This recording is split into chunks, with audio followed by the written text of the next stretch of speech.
For 12 years, you have been asking, who is John Galt? This is John Galt speaking. I am the man who loves his life. I am the man who does not sacrifice his love or his values. I am the man who has deprived you of victims and thus has destroyed your world. And if you wish to know why you are perishing, you who dread knowledge, I am the man who will now tell you. The chief engineer was the only one able to move. He ran to a television set and struggled frantically with its dials. But the screen remained empty. The speaker had not chosen to be seen. Only his voice filled the airways for the country of the world, thought the chief engineer, sounding as if he were speaking here, in this room, not to a group, but to one man. It was not the tone of addressing the meeting, but the tone of addressing the mind.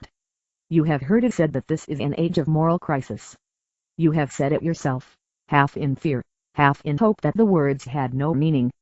You have cried that man's sins are destroying the world, and you have cursed human nature for its unwillingness to practice the virtues you demanded. Since virtue, to you, consists of sacrifice, you have demanded more sacrifices than every successive disaster. In the name of the return to morality, you have sacrificed all those evils which you held as the cause of your plight. You have sacrificed justice to mercy. You have sacrificed independence to unity. You have sacrificed reason to faith. You have sacrificed wealth to need. You have sacrificed self-esteem to self-denial. You have sacrificed happiness to duty. You have destroyed all that which you held to be evil and achieved all that which you held to be good. Why, then, do you shrink in horror from the sight of the world around you? That world is not the product of your sins, it is the product and the image of your virtues. It is your moral ideal brought into reality in its full and final perfection. You have fought for it, you have dreamed of it, and you have wished it, and I am the man who has granted you your wish. Your ideal had an implacable enemy, which your code of morality was designed to destroy. I have withdrawn that enemy. I have taken it out of your way and out of your reach. I have removed the source of all those evils you were sacrificing one by one. I have ended your battle. I have stopped your motor. I have deprived your world of man's mind. Men do not live by the mind, you say.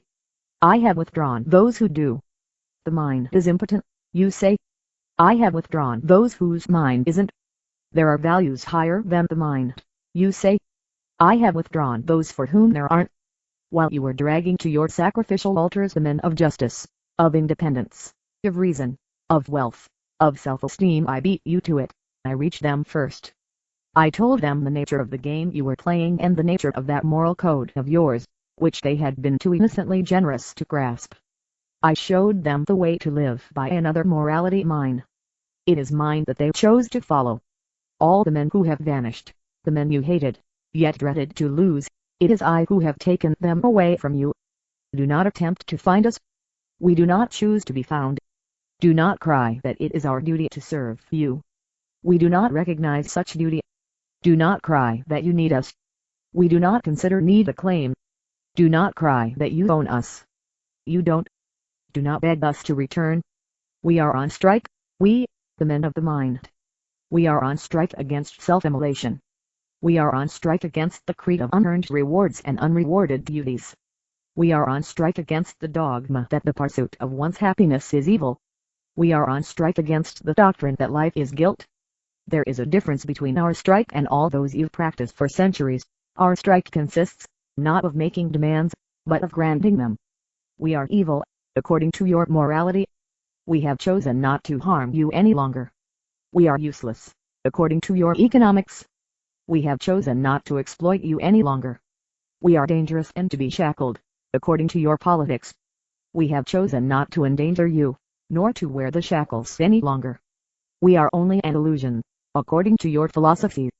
We have chosen not to blind you any longer and have left you free to face reality, the reality you wanted, the world as you see it now, the world without mind. We have granted you everything you demanded of us, we who had always been the givers, but have only now understood it. We have no demands to present to you, no terms to bargain about, no compromise to reach. You have nothing to offer us. We do not need you. Are you now crying, no, this was not what you wanted? The mindless world of ruins was not your goal. You did not want us to leave you. You moral cannibals, I know that you've always known what it was that you wanted. But your game is up, because now we know it, too.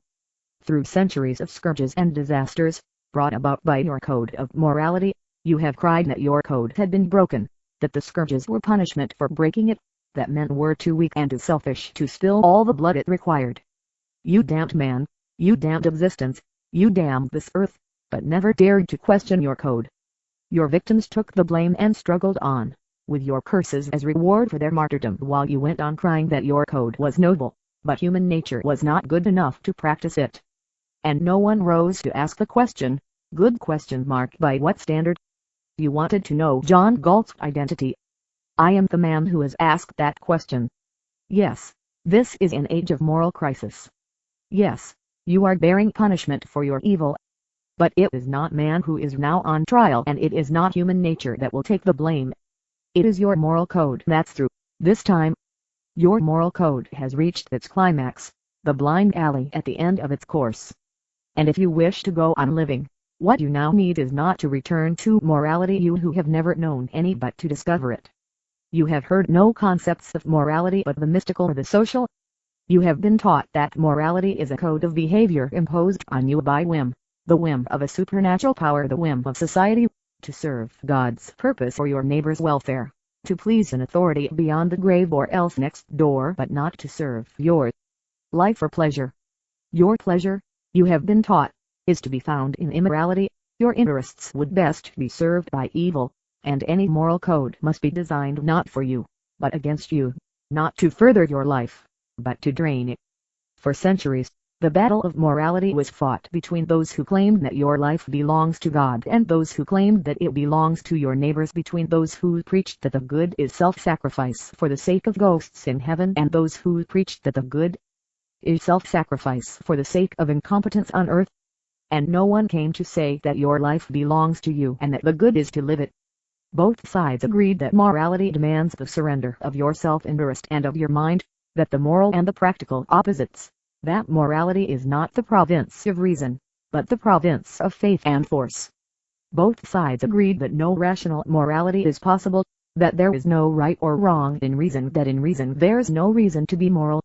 Whatever else they fought about, it was against man's mind that all your moralists have stood united.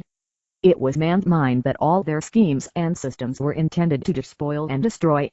Now choose to perish or to learn that the anti-mind is the anti-life. Man's mind is his basic tool of survival. Life is given to him, survival is not. His body is given to him, its sustenance is not. His mind is given to him, its content is not. To remain alive, he must act, and before he can act he must know the nature and purpose of his action. He cannot obtain his food without a knowledge of food and of the way to obtain it. He cannot dig a ditch or build a cyclotron without a knowledge of his aim and of the means to achieve it. To remain alive, he must think. But to think is an act of choice. The key to what you so recklessly call human nature, the open secret you live with, yet dread to name, is the fact that man is a being of volitional consciousness. Reason does not work automatically, thinking is not a mechanical process, the connections of logic are not made by instinct. The function of your stomach, lungs or heart is automatic, the function of your mind is not. In any hour and issue of your life, you are free to think or to evade that effort. But you are not free to escape from your nature, from the fact that reason is your means of survival, so that for you, who are a human being, the question to be or not to be is the question to think or not to think. A being of volitional consciousness has no automatic course of behavior. He needs a code of values to guide his actions. Value is that which one acts to gain and keep. Virtue is the action by which one gains and keeps it. Value presupposes an answer to the question, of value to whom and for what. Value presupposes the standard, the purpose and the necessity of action in the face of an alternative. Where there are no alternatives, no values are possible.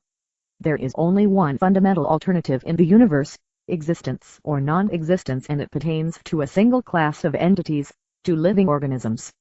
The existence of inanimate matter is unconditional, the existence of life is not, it depends on a specific course of action.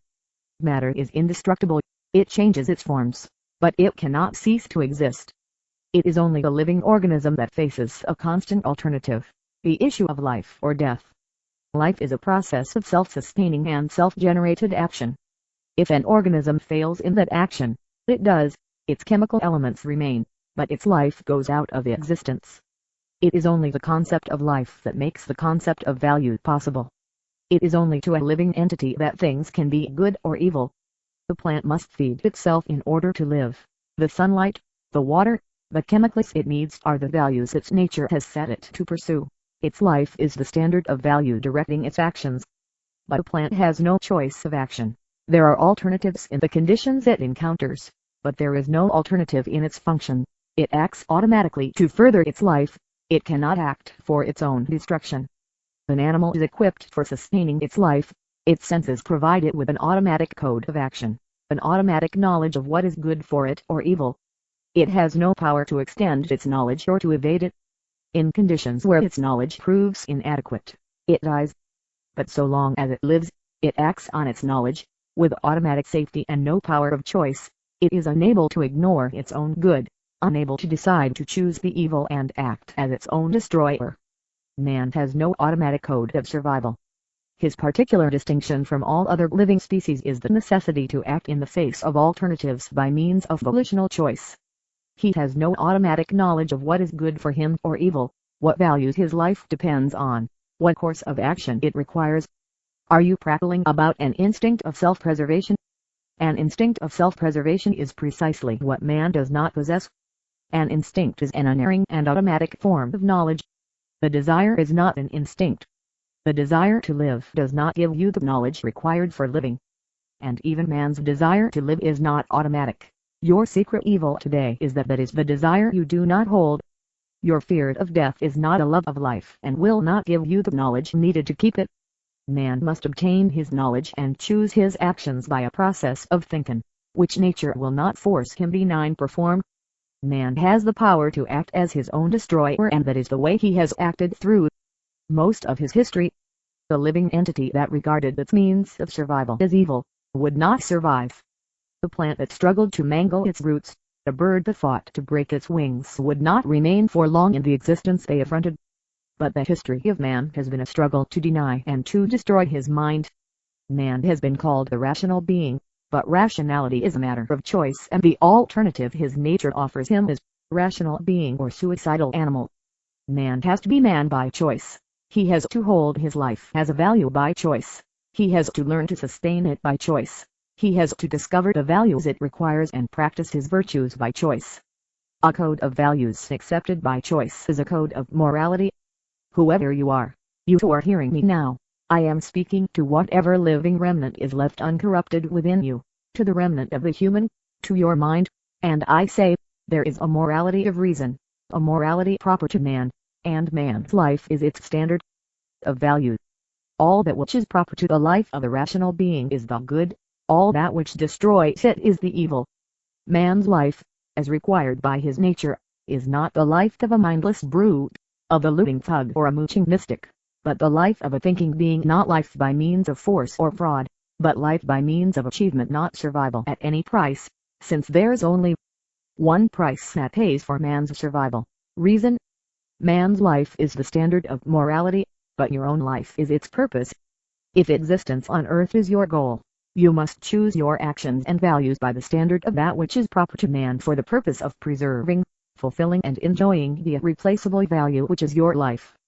Since life requires a specific course of action, any other course will destroy it. A being who does not hold his own life as the motive and goal of his actions, is acting on the motive and standard of death. Such a being is a metaphysical monstrosity, struggling to oppose, negate and contradict the fact of his own existence, running blindly amok on a trail of destruction, capable of nothing but pain.